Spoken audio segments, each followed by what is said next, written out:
विश्वास करना अच्छी बात है, परंतु हमें किसी पर भी एक हद से ज्यादा विश्वास नहीं करना चाहिए, क्योंकि वो विश्वास टूटने पर सबसे ज्यादा कष्ट हमें ही होता है। हमारी आज की कहानी में भी कुछ ऐसा ही हुआ, जहां कौवे ने सियार पर अधिक विश्वास किया और उसकी सारी बातें मान ली। अंत में क्या हुआ, आइए जानते हैं। एक बार की बात है, गांव से दूर एक घने जंगल में एक सियार रहता था। एक दिन वह भूख से परेशान होकर गांव में पहुंचा। उसने सोचा, अगर मुझे कुछ खाने को नहीं मिला तो यकीनन आज ही मर जाऊंगा। इसीलिए अब मुझे जंगल के बाहर जाकर खाना ढूंढना ही पड़ेगा। गांव पहुंचकर उसने वहां दड़बे में एक मुर्गी देखी और सोचा, अरे वाह, ये मुर्गी तो बहुत अच्छी लग रही है। इसे खाकर तो मजा ही आ जाएगा। चुपके से वह उस मुर्गी को दबाकर भाग गया और एक पेड़ की छाया में जाकर बैठ गया और उस मुर्गी को खाने लगा।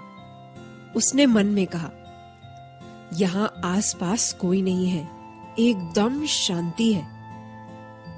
शांति से इस पेड़ के नीचे बैठकर ये मुर्गी खाने का तो मजा ही आ जाएगा। वही पेड़ पर एक कौवा बैठा हुआ था।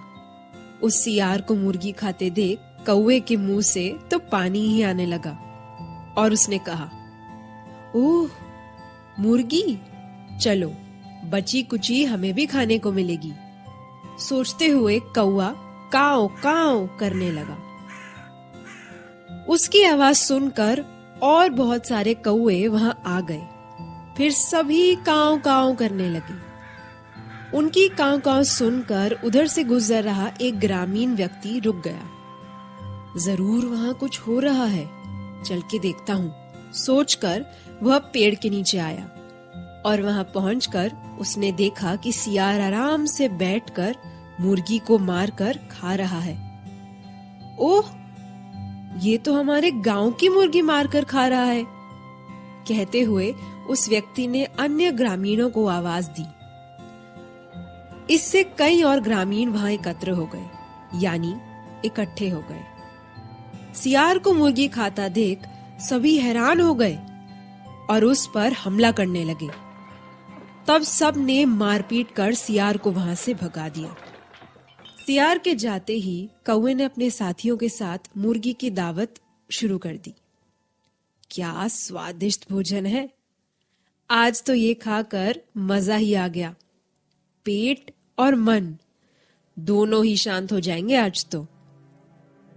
ये देखकर सियार को बहुत गुस्सा आया। उसने मन में सोचा, मेरे हिस्से की मुर्गी का आनंद ये कौवा ले रहा है। इसने मुझसे मेरा भोजन छीनकर ठीक नहीं किया।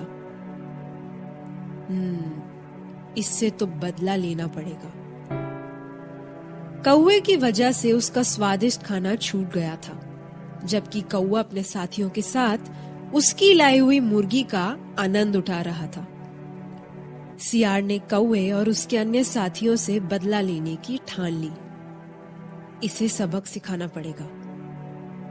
सियार को बदला लेने का मौका भी जल्द ही मिल गया। हुआ यूं कि एक बार जमकर पानी बरसा। कौओं का घोंसला पानी से भर गया। वे ठंड में कांपने लगे। तब सियार ने कौवे को देखकर कहा, कौवे भाई, तुम चाहो तो बरसात से बचने के लिए मेरी गुफा में आ सकते हो। अरे नहीं नहीं, इससे तुम्हें परेशानी होगी, कौवे ने कहा। काहे की परेशानी? ऐसा कुछ नहीं होगा, मुझे कोई परेशानी नहीं होगी। मेरी गुफा बहुत बड़ी है, तुम सब वहां आराम से रह सकते हो। कौवा ठंड से कांप रहा था। उसके साथी भी परेशान थे, इसीलिए उन्होंने सियार का ये प्रस्ताव स्वीकार कर लिया। सभी कौवे एक साथ सियार की गुफा में रहने लगे। मगर एक रात अचानक कुछ कौवे कम हो गए तब कौवे ने सियार से पूछा, सियार भाई, आज हमारे कुछ साथी कौवे कम लग रहे हैं, कहीं नजर ही नहीं आ रहे। क्या बात है? आपने उन्हें कहीं जाते देखा है क्या? इस पर सियार ने कहा, वे रात को ये गुफा छोड़कर चले गए। मगर क्यों? उन्होंने तो हमें कुछ भी नहीं बताया। कौवा आश्चर्यचकित होकर ये पूछा।